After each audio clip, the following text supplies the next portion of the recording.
They look down on the undocumented. And when I was researching it, it was really upsetting to research it because it's not just the case that, yes, they can leave and they can come back to Ireland, but often if we look at the stories why they left Ireland, there's often a tragic reason behind it. That was Elaine Ní Bhraonáin, advocate for the Irish language, interpreter of Irish America, and mother with a story to tell. And I'm Martin Nutty. And I'm John Lee. Welcome to the Global Irish Nation Conversation here on Irish Stew. This episode of Irish Stew is sponsored by the Irish Heritage Tree Program. Celebrate your Irish roots by planting native trees for family and friends in the beautiful Golden Vale of Ireland. Go to irishheritagetree.com and use the exclusive discount code today. It's IrishStew10 for 10% off. That code again is IrishStew and the numeral 10. Keep the heritage of Ireland green and growing by going to irishheritagetree.com. Hey, welcome back to another episode in our conversation for the Global Irish Nation here on Irish Stew. And today we're going to talk to someone who really is an expert in the different forms of Irishness. And in conversation, she just identified herself as considering herself to be an Irish New Yorker. Where are we going next, Martin? Díogwit, Sean O'Lee, agus tá fáilte ról go dtí on podcast. And for those of you that are listening in that don't necessarily understand Irish, Irish is actually not English with an Irish accent.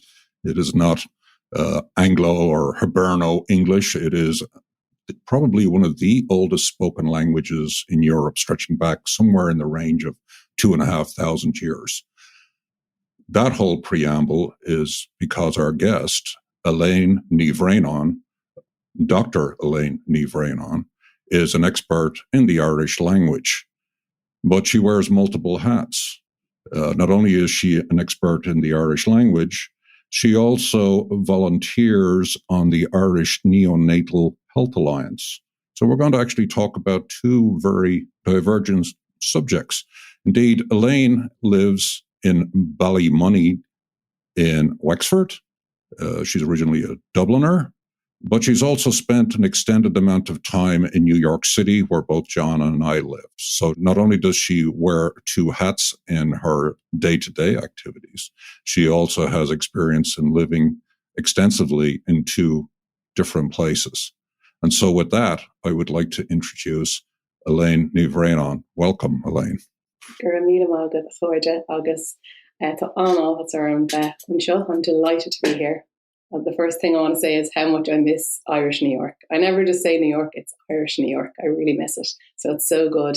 It's so great to be able to connect over the internet. And I really do, social media, for all its bad points, it also has some wonderful points to feel part of that little parochial community that is the Irish in the US. So, Elaine, we're delighted to have you on. And I just want to start, I'm not that familiar with the part of Ireland you're in. So when you look out in the window this morning, tell us a little bit about where you're living right now. So I'm living in a tiny little village called Ballymoney. It's about 5 miles outside Gorey, which is one of the main towns in County Wexford. We're about an hour and 15 minutes drive from Dublin Airport, but I feel many people in the US would have more of a connection to the west coast of Ireland, so your Sligos, Mayo, Galway, rather than the sunny southeast. Because if we look back at immigration, the land is so good down around here in the southeast that not as many people would have left the southeast. So there isn't that connection. There is quite a connection between the southeast and England, and people would have gone to work there and still do. But I feel many people in the US mightn't have ever visited the sunny southeast. So I definitely recommend a visit down here, but you have to call in for tea. And I mean that. I'm not one of these people who says we must meet for coffee and it never happens. I expect you to come knocking at my door. Well, you might regret that, because I have a brother and sister down in Waterford, which is right next door to your county. So, I may bang up on the door on you. I just want to throw in that I know this about Ballymoney, that the Ballymoney residents are campaigning for continued access to beach path at Seafield. which I see in the Irish Independent, and also in Gorey. You need to be on the lookout for an African gray parrot named Theo who got loose. So I alert all residents. By the time this show is aired, I hope Theo has been found. Absolutely. Yeah, I did see that this morning. That's in our local newspaper, the Gorey Guardian. Yes, exactly. And I'm lucky enough to live in the grounds of Seafield Hotel. And there is a debate at the moment because public access has recently been denied to the beach. I think it was because of, teenagers doing what they do and things like that. So now they have, I think, only residents will have access to the beaches, and we do have some of Ireland's most beautiful beaches, but I'm biased. My mum, the reason actually I'm living down in Ballymoney is my mum is from Gorey, so I would have spent every single summer down here, summer, Easter, St. Patrick's Day, from the time I was born. So I have a real connection to Wexford. I always have, and even when I was in the US and we go to the United Irish Counties dinner dance, and I represented Wexford with John Murphy, who you all know, and I'll see John, I think, next month. He's a great ambassador for all things Wexford, and also, I have the privilege to work for Notre Dame University with the great Kevin Whelan, another very passionate Wexford man, yellow belly. He wouldn't mind me saying that. So there's it's a great connection between the US and Wexford. So just for our listeners who may not be familiar with yellow belly, can you enlighten us? Yeah. So yellow belly is simply a term we use for people from Wexford. And fingers crossed the yellow bellies will win the All-Ireland this year, because we desperately need it. We really do. Okay, so as you mentioned, your mom's from Gorey, but you grew up on the south side of Dublin, am I correct? Yes, I grew up at the foot of the Dublin Mountains. My dad is from Ballymoney in Mayo, and my mum is from Wexford. And they actually met here in Gorey. My mum was home for the weekend. She left Gorey when she was about 17 to go to nursing college. And dad was studying to be a woodwork teacher in Gorey. So she was home for the weekend. I think it was his last weekend here. There was a dinner dance on. And actually, that reminds me, the whole dinner dance notion, I'll get to that later on, how it has gone from Ireland. The whole dinner dance scene has gone from Ireland, and it's something I miss so much from Irish New York. It's almost like a time capsule. Yeah. But I'll mention that later on. But yeah, so they met, and then they were married and lived in Dublin for 43 years. And then mum convinced them to retire back. Well, they built a holiday home down in Gorey, and then they kind of forgot to go home to Dublin. So then they ended up selling the house in Dublin because they love it down here so much. And now they're very lucky. They've 20 acres, lovely house. They've built like a passive house, beautiful, like A rating, which is very important in Ireland because of the dampness. So they built a house, and my dad is 78 years of age and fantastic health. He is still a full-time sculptor. So he has his own purpose-built studio here just outside Gorey. Oh. They live about 20 minutes from me, and they're fantastic. They're like other parents to my children. They're my three little boys. They're actually babysitting right now. They were called in to make sure there'll be no bangs on the door while we record this. Also, your dad's from Mayo, and as I understand it, he was the Gaeilgeoir in your family. Is that correct? And you actually grew up in a bilingual house. So I always say that Irish or Irish Gaelic is my paternal language and English is my maternal language. So we spoke Irish like a lot at home, but when you become a cool teenager, the last thing you want to do is be seen to be speaking Irish. It has this whole badge of, back when I was growing up, it might have been like a bit geeky to speak Irish. So although I went to an Irish medium school, when you just want to be the same as everyone else on the street, you don't want to stand out. So dad would have spoken to me in Irish then, and I would have answered him in English. And then when I got to kind of 20, I didn't care. But so because there was people always in and out of our house, a lot of it, household stuff will be conducted in English. I'm not trying to say that it was, we just spoke Irish to one another, but there was always an Irish background. Even last night, would you believe, I'm not just saying this, I dreamt in Irish. And that only happens maybe once or twice a month. But I always tell the story that when I was a teenager, and if I wanted to stay out later or I wanted more pocket money, I always asked Oscuelga in Irish because I got the answer I wanted. Whereas if I answered in English, I didn't get what I wanted. And actually, the great Niall O'Leary, when I was living in New York, used to say about me, and you guys might understand this, I'm not the best at replying to emails. And Niall said the one way to get Elaine to reply to an email is to write it in Irish. And I'm like that. I was with Niall last night on the Celtic cruise, which is probably something you've been on. Fabulous. Of course. Yeah. Yes. Yeah. I miss the Irish American calendar of events. You know what's coming up when, I have great memories of the Celtic cruise. And look, there is only one Niall O'Leary, a great friend of mine. Yep. Just spinning back to the Irish thing, you mentioned the fact that, you grew up in Dublin, but you also were educated through Irish, which is a little bit different because I think certainly all our Irish listeners will know that Irish is a required subject as part of the educational system in Ireland. But this is a little bit different. This is what they call a Gaelscoil, if I'm correct. Is that right? Yes. So I did all my education through the medium of the Irish language, beginning at kindergarten or play school, as you call it here, then right through elementary school, where we did everything through the Irish Gaelic language. We didn't start reading and writing English until I was 7, whereas we started reading and writing Irish when I was 5. And you played in Irish, you argued in Irish with your friends, you got yelled at by your teachers in Irish. It was just, we never knew any different. And then I went on to secondary school, to high school as well, and we did our 40-minute period of English every day, but we learned French through Irish, biology through Irish, and again, you didn't know any different. And it was an amazing school, Closh Isagon, in Dublin, and the primary school was Sculnahy in Ballantyre. And just to have that experience, the Irish culture, Irish music, Irish dance, everything. I wasn't a good Irish dancer, that's one thing, but just to have a total immersion and have a love for the Irish language. And I'm a good talker, it's one thing I'm good at. So I always had a flair for the Irish language, and that's why I decided to go across the road to UCD in Dublin, University College Dublin, and I did pure Irish, so Irish history, Irish folklore, Irish language for my degree, and then went straight into a master's program as well in the Irish language, and wrote my first thesis on the Irish, what was it? Oh no, it was a prophet, Brian Rua O Carabine, Red Brian O Carabine, a prophet from Mayo. And then I felt like I needed to get out of the cocoon that is South County Dublin.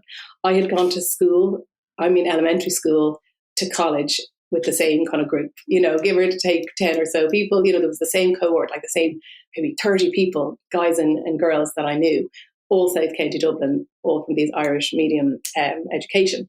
And that I spent a J1 summer, when you go during university, I spent a J1 summer in San Francisco, one in New York and one in Boston. And I just fell in love with New York. New York was by far my favorite. Of course, 10 of us living in a 1-bedroom apartment on 82nd, between 2nd and 3rd, I think it was. And one of their lads, hurler, he was a good hurler, and one of the hurling managers got us the apartment. I'm not sure, although I think they did know that there was 8 or 10 of us living in a 1-bed, but so much fun. And that is when I became aware of the Irish Arts Centre. And my father had done some work with Jim Houlihan, who's a patron of the Irish Arts Centre, on the Hunger Memorial up in Westchester County. And so then Jim was able to put me in touch with the great Pauline Turley, who is a fantastic friend of mine, everyone knows. A fantastic person in Irish America. And I was lucky enough to get a volunteering teaching position. So it was a non-paid, this is back in 2003. So if you imagine, it was a very different place. New York was then, still recovering from 9/11. Obviously, we're still all recovering, but it was 2 years afterwards, and the economy wasn't great. So I was very lucky to get this teaching position, non-paid, voluntary, but it meant that they were willing to sponsor my visa. Right. And I suppose it was, their assurance to make sure that I was serious about the position. And I had great experience teaching there with Alexi. He taught there for many years. And I, of course, went for a year and stayed 10, my poor mother. And it was, honestly, I feel like I grew up in New York, because it was the most formative 10 years of my life. Because if you grew up in the same place as I had in South County Dublin, when I moved to New York, it was kind of the first time you bought I bought toothpaste for myself. So I really almost feel I became an adult. It was the first time I lived on my own. It was the first time, when I went for J1 summers before, it was 3 months, so it wasn't the same. Whereas this was like an indefinite amount of time. And everyone from my lawyer, Barbara McCormack, to my boss at the time, Pauline Turley, everyone was so, so welcoming. It really, you just felt like straight away you were part of something so, so special, and you felt so supported at all times. Elaine, you mentioned the Irish Arts Center, and that's like such a well-known institution for anybody in New York. But why don't you give folks a little bit of a flavor of what went on there when you were there? And then, it's changed dramatically as they've just moved into a beautiful new facility right around the corner. But what was the Irish Arts Center for you and for the community?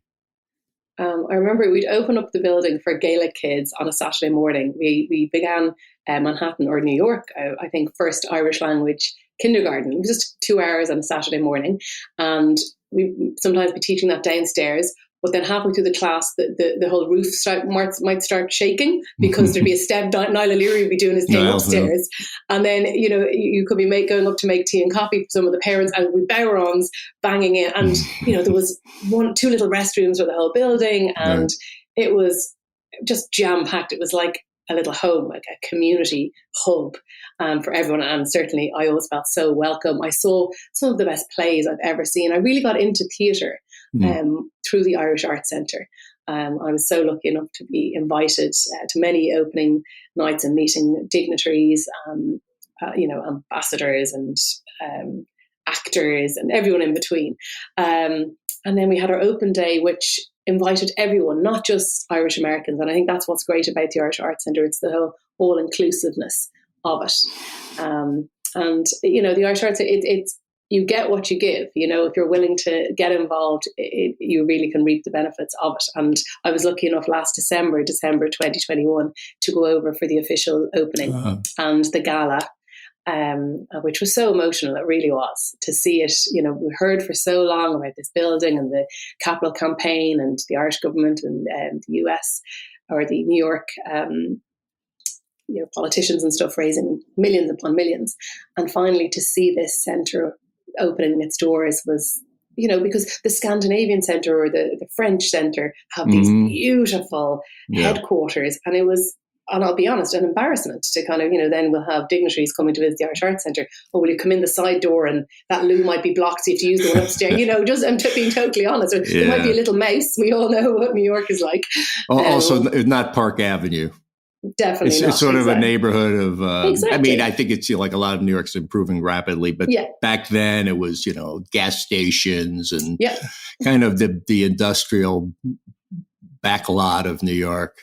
But I'm delighted they didn't move. I think it would have been sold out if they had moved to, Museum Mile or anything like that, because it's where Hell's Kitchen is such an important part of Irish immigration and its story. So I'm delighted. We'll talk a little more about your thesis, or maybe we'll just kind of weave it in as we go along here. But you talk about looking at Irish identity through the lens of the organizations that the Irish join. And that's the trail I was on. I was finding my way into the Irish Business Organization, the Irish Network, the Irish International Business Network, Irish American Writers and Artists, all that. So what was, tell us a little bit about the communities that you were able to tap into, and what did you learn about them?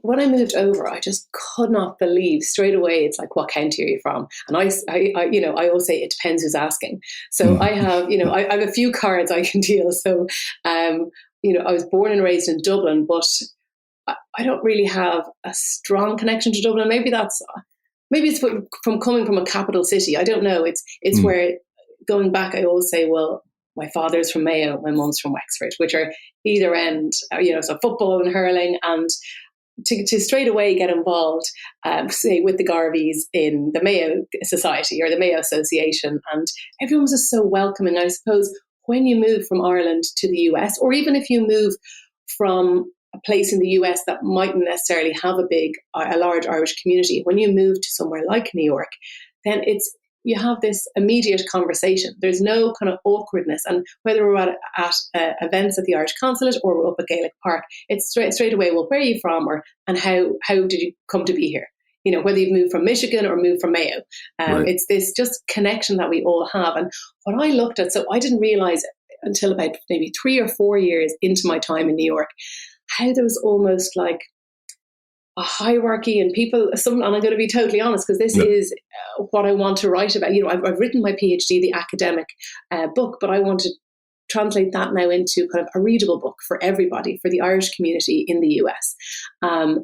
And, by going to events, people are seen at events, they seem to be more active, but then there are other people who might be a bit shyer, or for some reasons, maybe they're undocumented and can't attend the events, as many events as they would like to.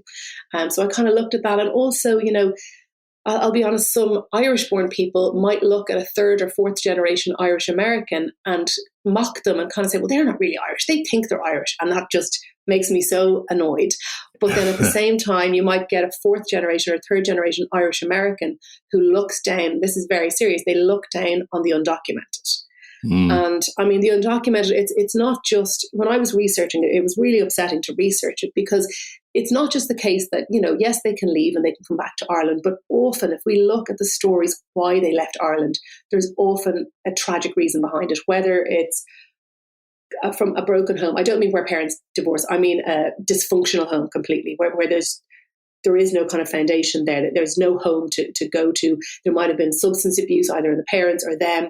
They might have committed a petty crime. And in Ireland, everyone knows everyone. Whether you're in Belfast or Cork or whatever, everyone knows anyone. So it's very hard to kind of reinvent yourself.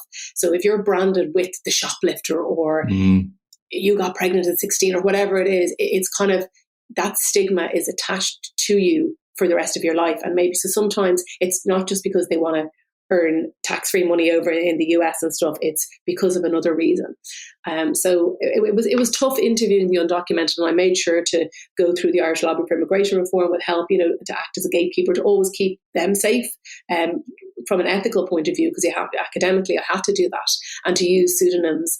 But this was pre-COVID when I did all my interviews, and talking to someone who had to Skype home to Sligo to watch their dad's funeral, it's just heartbreaking. And I didn't say it to that person at the time, but I almost felt like, I don't know if they had accepted the fact that their loved one had passed, because they haven't been home to mourn in their house, to have a cup of tea without that person there with them. And also for weddings, because then airfare is somewhat affordable now, and we all think nothing of popping on a plane, let's be honest. And I remember the lovely Sheila Lynott, and it's in my PhD, when Mayo, poor Mayo, God help us, but Mayo at another All-Ireland, and it was a draw, and then the All-Ireland was replayed, and someone like Sheila or Dave McCormick, my other good friend, they can pop home for both, in the space of 2 weeks, whereas for an undocumented person, there is this kind of resentment towards maybe people who have visas, or people who could just come and go as they please through, the US immigration control on their EI 109 or whatever the flights are. I think a lot of Americans would be surprised at the notion of undocumented Irish. Can I ask your understanding of the scale of the problem as you encountered it in New York? Can you, shine a light on this a little more? It's very difficult to get a figure. I would have, worked with, say, Kieran Staunton, and the figure they would always come with is about 50,000 in the US. Because the undocumented are so scared of putting any details down in the census form, even though we are told in the US that it's anonymous, it won't be handed over to the INS, or what's it called now? Homeland Security or whatever. Homeland Security, there you go. You see, you can tell I've been out in New York too long now. I need to go back. But they're so nervous. And I remember interviewing some of the undocumented, or even just chatting to, say, bartenders in bars, and they would tell me that if they come across a scene of an accident, right, and they see exactly what happened, they are too nervous to even give a statement to the officer at NYPD, because in case they're questioned and brought to court, and then be like, well, wait a second, can we see some ID, and where's your papers? So they're just living in this, in the shadows almost. And like they can't even, in the good parts, can't get involved thoroughly in the Irish American community because they don't want to be in an event and someone say, oh, well, how long have you been in New York? And oh, did you go home for Christmas last year? And things like that.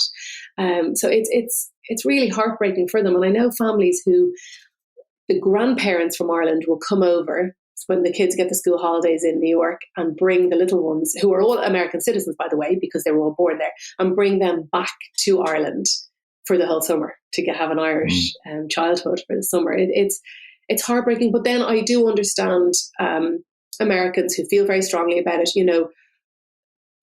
I worked really hard to get my visa and to pay my taxes and to do all that. So, and maybe some undocumented people will probably earn more money than I'll ever earn in my life. So there is that as well. You kind of have to be an adult about it, but it's not as simple as they're breaking the law by staying here.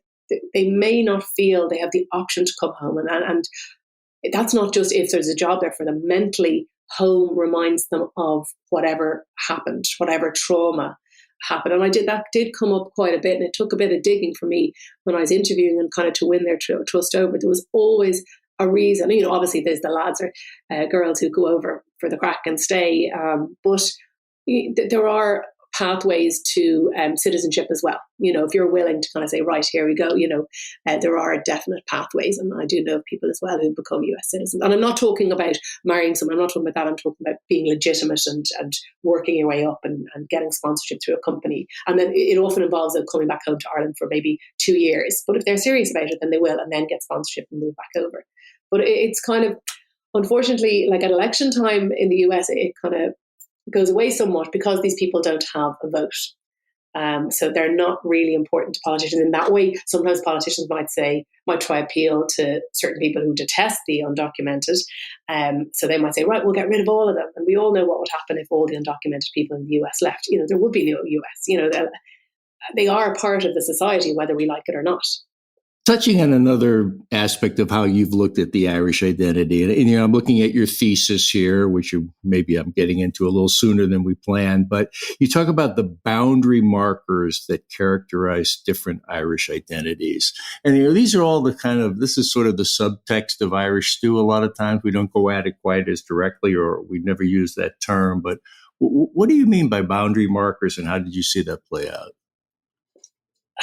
A certain cohort of people might have like their Irish outfits that they wear to an event. The more detached someone is maybe from Ireland in that, say if it was a great grandfather, or maybe it's such a tenuous link that they can't actually have a link, but they feel there's a link, that they often feel the need to wear, like, I'm looking at you guys now, you have a grey shirt on and you've like a maroon shirt on, but I maybe feel if you didn't have a real connection, and this is actually a very interesting point, if you didn't have a specific link to Ireland, you might have come on with some kind of an Irish sweater. I'm not making fun of anyone who wears Irish sweater. It's not that at all. But it's that feel you want to maybe justify to yourself. It's like, and you want to express, you have to express your ethnicity in another way because you guys have Irish accents, straight away, no one's going to challenge it. So therefore, you mightn't call your child or your dog with an Irish name, but someone who mightn't have a direct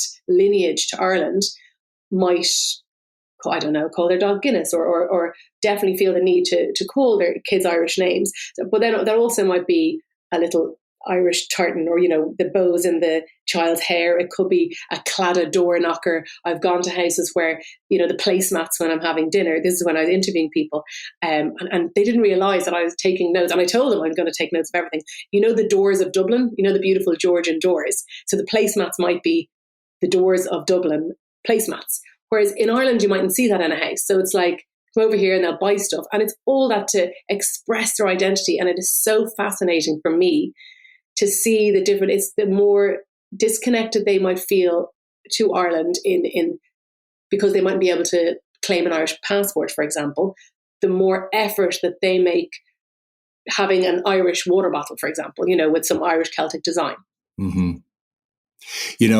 Another thing is we often talk to people who come over from Ireland, and the last thing they want to do is be with Irish people. They want to break out on their own. They don't want to be in the Irish community anymore. And a lot of them find their way back. I knew what you were going to say.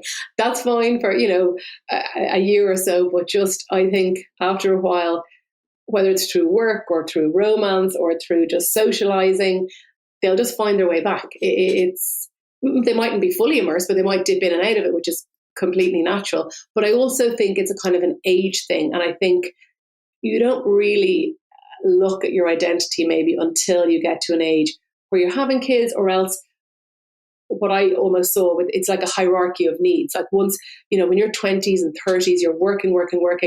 And then when you get kind of comfortable, you start going, well, what are my interests? I'd like to take up golf, and I'd like to research that bit of my family history. And then we find a really fascinating thing where someone might be 1/8 Polish, 1/8 French, 1/8 Irish, and then lots of other 1/8s. But for this, some reason, and that's what I looked at in my PhD, why people chose and still continue to choose, why they choose Irishness. I feel it's because we're an easy ethnicity to be affiliated with. I don't mean easy in the sense of we're all welcoming and everyone's welcome. Of course we are, that is true as well, but we've never colonized anyone. So Ireland has never colonized another country. We're neutral and we're very welcoming. We're the most beautiful country in the world, of course, and we're known worldwide. I mean, Kerrygold butter is sold in Japan. Why is that? Because it rains so much. We're the happiest cows in the world. Absolutely. You could be a spokesperson for Board Bia. Well, maybe it's time. I hate to do it, but the Department of Homeland Security has told us we have to send you back to Ireland now. So let's bring you back to Ireland. Why did you go there? And I know there was some very interesting and challenging chapters as you returned to Ireland, but some great chapters as well. So I think after about 8 years in New York, how old was I then? I was coming up to 30. And I kind of miss my mum.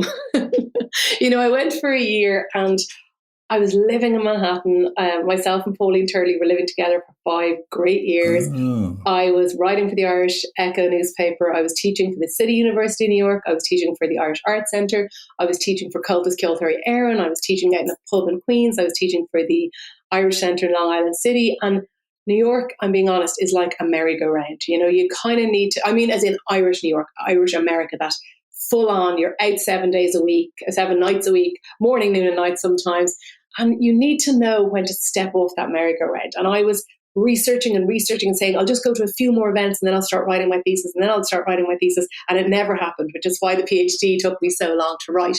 And I really feel I needed that disconnection from Irish America to look at, to view Irish America. I needed to stand back and look at it from afar. And it took me about 2 years to find the right Irish teacher to take over my jobs and things like that. And I think because the world is so accessible now, I was back and forth.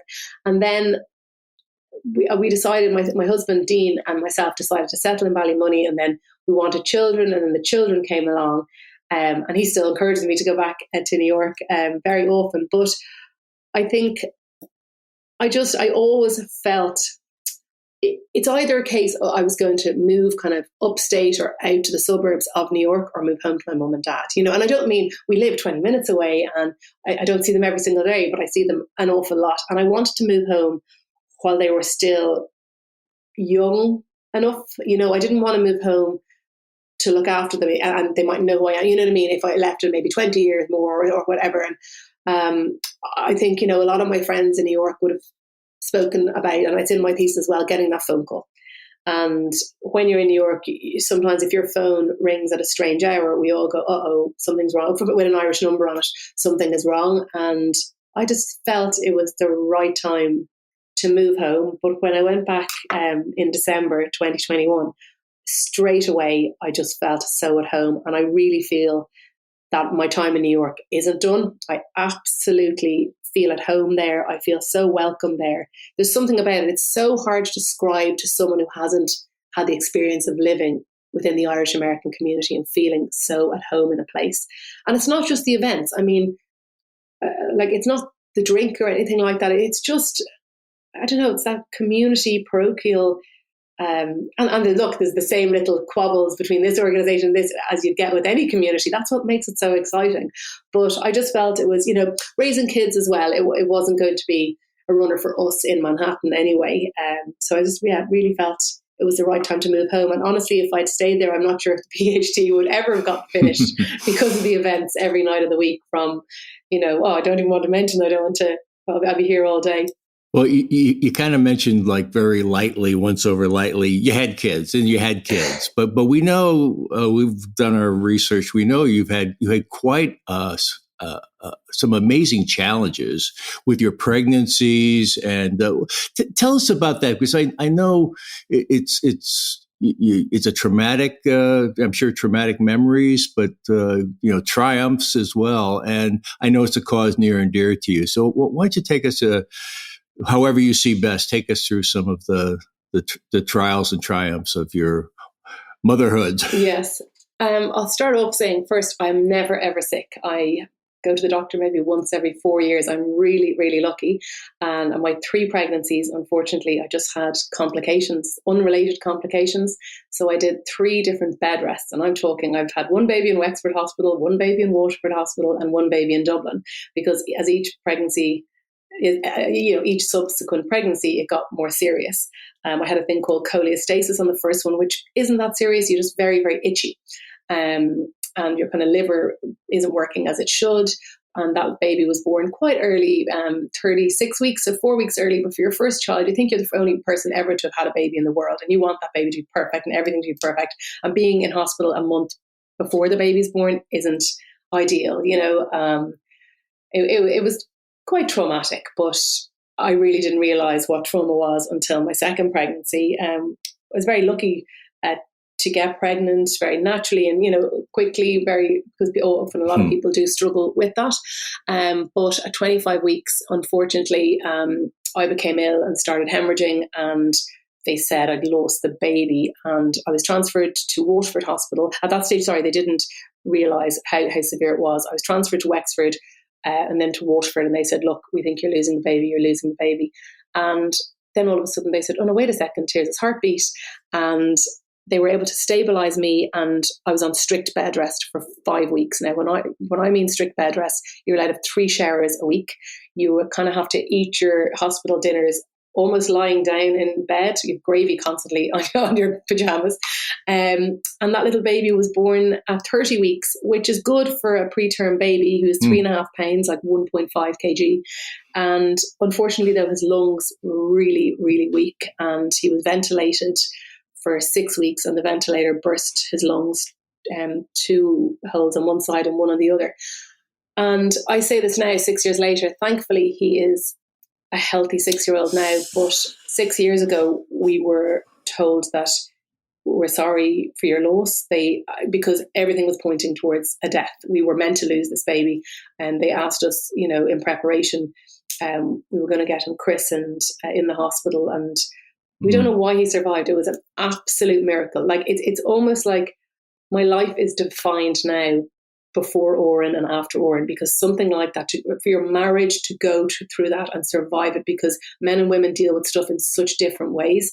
And I have turned this now into helping women and their partners and their surrounded friends and family. And then I did go on to have another little guy, Dean Og, and I got another pregnancy complication called placenta accreta. Placenta accreta is where your placenta just grows far too deep into it can grow around your organs, and it almost acts like a tumor. So an oncology team were looking after me, even though it was benign and non-cancerous. And the HSE in Ireland, the health HSE? Health Service of Ireland, they saved my life, basically. So the HSE saved my life back in February 2019, because I had a total blood loss during the surgery to deliver my last baby. And interestingly, we knew it was another boy, and my husband is South African, and he wanted to call the baby Cameron, and I wanted to call the baby Lachlan. But when the day the baby was born, because I was so sick and I had to get a total blood replacement into a central line in my neck, so the day after the surgery, not one drop of blood in my body was my own. It was all from donor blood. And we called the baby Dean Og, which means Dean Jr., after my husband. And my husband is South African, and he's like, what? Why would you call him after me? I said, that's what we do in Ireland. We call the baby, after the daddy. And because it was such a traumatic experience, particularly for my husband, because I was under a general anaesthetic, I didn't know what was going on. I just woke up and all my family had been called to the hospital to my bedside because they feared the worst. And I was on morphine post-surgery going, what are you all doing here? Can I have a cup of tea? Like, they all laughed. So now, so I have Tristan, who is 8. I have Oren, who is 6, and I have little Dinogue, who is 3. And I feel so lucky. It's part of me now. The lows I've experienced in life are so bad. Nearly like I almost know what it feels like to lose a child, because we had that conversation. Were we going to bury him in the Angel Garden at Wexford Hospital, or were we going to bury him in Gorey Cemetery with my grandmother? And to have that, to organise your own child's funeral, or to begin preparing, and then when it doesn't happen, you still have to deal with the trauma of it could have. And it took years for it to kind of come out. And again, the HSE in Ireland are fantastic. They put me in touch with their mental health team and always checking in to make sure I'm okay. And I was a completely public patient. So I wasn't a private patient because I was a PhD student at the time.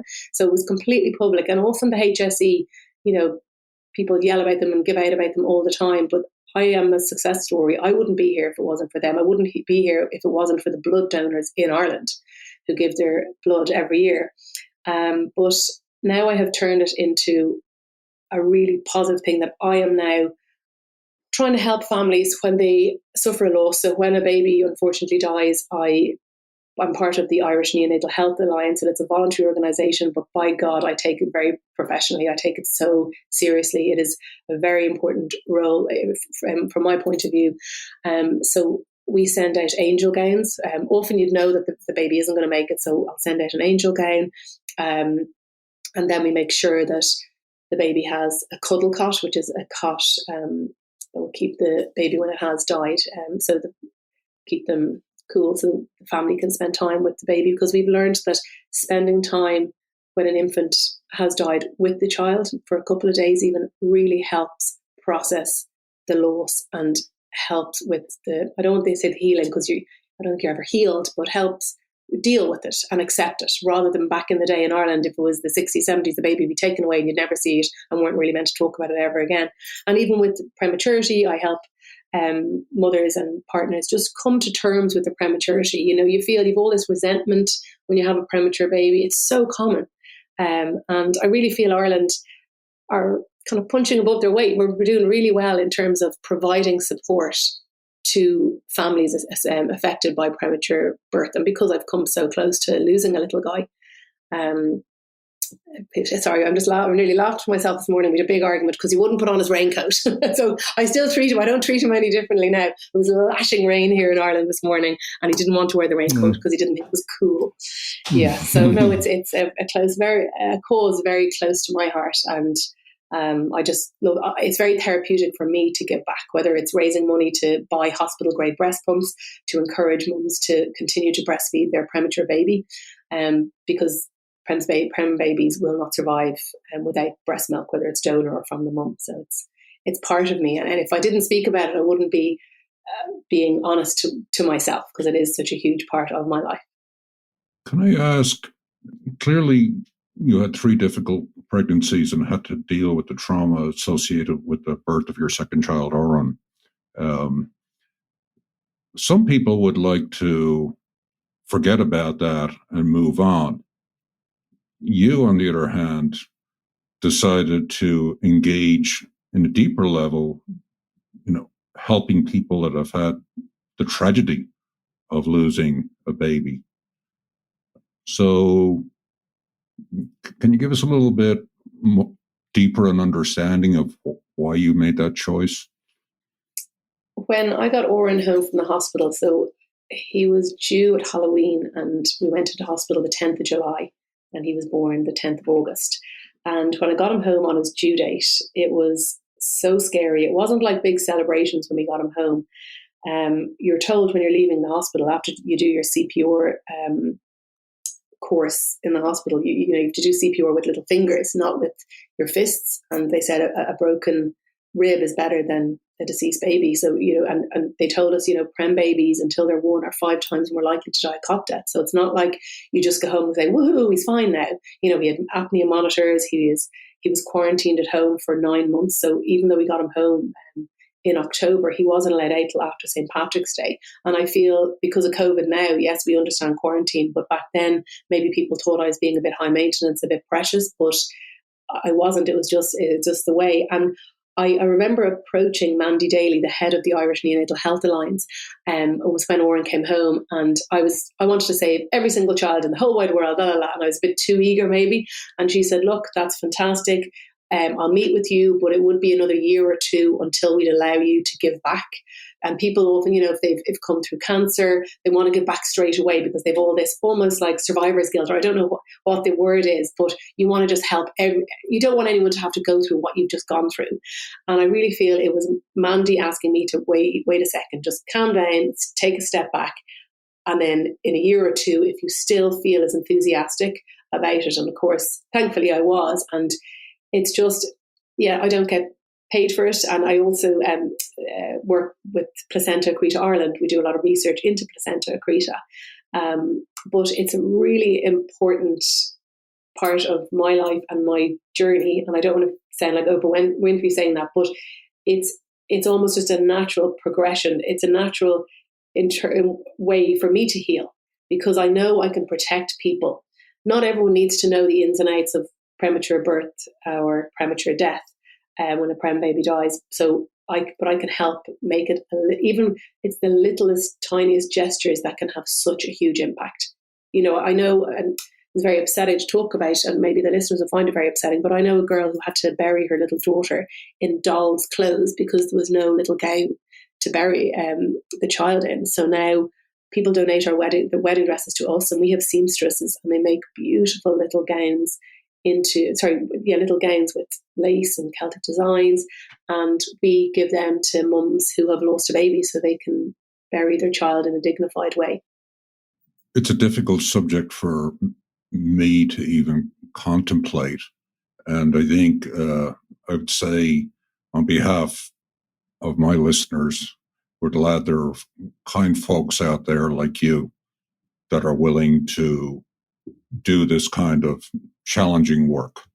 And I'd also add that in my view, that I think what makes life meaningful is connecting with others around us, whether that's during their difficulties or whether that's in their best of days.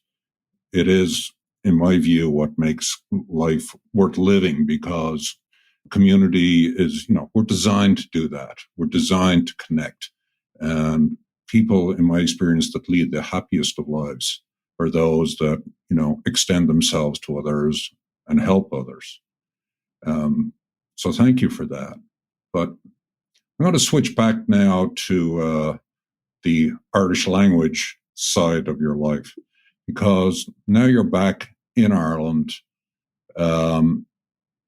but you have chosen to continue to engage with the American community by teaching students from Notre Dame, as they say here, or they would say in Ireland, Notre Dame, but in America it's Notre Dame University, which is in Indiana. You've chosen to educate them in Irish. And let me ask the question, why would American students feel the need to learn Irish? So I was lucky enough to get a job teaching Irish for Notre Dame University here on Merrion Square in Dublin, near Holles Street. And Kevin Whelan runs the program there. And I missed New York and I missed the US so much when I moved home. So this job was just perfect for me, because I have the best of both worlds. I can be in Ireland, but have exposure to Americans and feel part of the Irish American community still. So our students come usually it's for a semester. It's a study abroad semester. We do have some year-round students as well, but most come for the semester. So we've just said goodbye to our spring kids. They left maybe 2 weeks ago. And when they're here, they will study at UCD, Trinity or DCU, and they'll continue studying whatever major and minor they're doing back on campus in South Bend in Indiana. But then also we will teach them Irish history, Irish culture, Irish language, and bring them on all types of trips to Kylemore, up to Giant's Causeway. Kevin will always bring them to a hurling match, of course. They have to shout for Wexford. And Kevin wants them to have a full experience of what Ireland is. And I always say it's, I have no interest go into an Irish secondary school and persuade teenagers to learn Irish. I don't get into that debate because I always say I'm not an Irish language preacher. If someone detests the Irish language for various reasons, and there are numerous, people were forced to learn it. And I can understand why people might not like the language, because if your parents were forced to learn it and they instill a kind of, I don't want to say hate is too strong a word, a dislike of the language, because if your parents were, you're a teenager, say, and your parents were forced to learn it and they're like, oh, what use is that, blah, blah, blah. I'm not going to waste my time trying to convince that person to learn Irish. Whereas when I have a group of American students, they're so open to different ethnicities. They've now, left the US. For many of them, it's their first time in Europe. They are traveling almost every weekend, maybe popping over cheap Ryanair flights to Stockholm. They might go to Oslo. They might go to London another week, and they're hearing all languages, meeting different cultures, and they're so open to learning a language. And that's why I love teaching, be it in the US to American students or be it in Ireland to US students, because they're just so open. They don't understand the baggage that goes with the language, which it can be like a block, a complete block, a mental block that many Irish people have towards the language. And that's why I never really got into teaching Irish in an Irish university or in, say, an Irish high school, because you're up against so many negative people and negative comments, unfortunately. Yeah, it was interesting. Last season, we hosted Macdara O'Connella from Inisheer, and subsequent to that episode, I posted, let's call it a slightly inflammatory post on Facebook asking our audience whether anything should be done to revive the Irish language. And I was fascinated by the firestorm that set off. I was accused of many different things. But the discussion was fascinating because it was all over the shop. For example, some people suggested that the existence of Irish language schools, Gaelscoileanna, were elitist. And when I grew up in Ireland, I left Ireland in 1983. To be a monoglot, a single language speaker of Irish, was to be backward, to be impoverished. And I'm just kind of curious about your thoughts about that arc, this odd arc of from impoverished, let's call it redneck, or in Ireland, culchy Irish speaker, to elitist Dublin Irish speaker urbanite. It's a really stunning change over the years. And even in my lifetime, I'm 42, and I started elementary school back in 85, and the parents associated with the schools were poets, they were artists, they were writers, and very quickly, the kids attending who were in my class, we had Suracha, we had Mida, Grania, Anya, and then very quickly there was an explosion of Irish medium schools, and you'd have like Cherry Blossom, with sitting beside whoever, non-Irish names. And I'm not saying you have to have an Irish name. I'm not saying that. I'm just kind of characterizing or making a caricature of this story. I think what it boils down to is results and leaving cert results. And the school I went to, Closh Isagon, would receive one of the best leaving cert results in the entire country. A Closh Own there's Closh Own and Closh Isagon in Stillorgan. And because of that, Irish medium schools gained popularity, even though they're free. It's not a private school. It gained popularity because it was like, okay, if I can get my child in there, chances are they're going to get a good leaving cert. And then the demand became much, much more, and the competition became fierce. Even now, I always get letters, emails. Any chance you can help me get my kid into the school? They're oversubscribed. You can't. There's waiting lists. Although I think they're doing away with that now in Ireland. You can only apply the year before. It's changing all the time. So I think it's all down to leaving cert results and kind of status symbol. People want to say my child goes to such a school, and I've even found it on my own CV. It's an opener. I didn't realise even outside of Ireland how much weight it carries. I suppose in the US it would be the same as having, say, Notre Dame or an Ivy League school on your resume. It's a status symbol almost. I mean that I don't mean that in a negative way. It's a badge of honour. Yeah, it's kind of a facet of somebody's identity, I would say, going to an all-Irish school. Now, interestingly, my father went to Coláiste Mhuire in Dublin, which was one of the original Gael Scoilna. And my older brother, who lives in North County Dublin, is also a Gaeilgeoir. He chose to do that actually by the time, when he was a young adult, he decided to make an effort to speak Irish. So he spoke to his children in Irish while their mother spoke English. And so they were raised in a bilingual household. And his children also, the two oldest, went to Coláiste Mhuire in Dublin. So we have a grandparent and grandchildren all going through the same school. So it's been fascinating to watch their development and the ability that they show in learning many other languages. So within that small family of 4 children, we have not only Irish fluency, but we also have Italian, we also have German, we also have French. And so there's something to be said for this experience and raising one's children in a bilingual environment. And I'm guessing that's probably what you do is with your children. You said your husband is South African.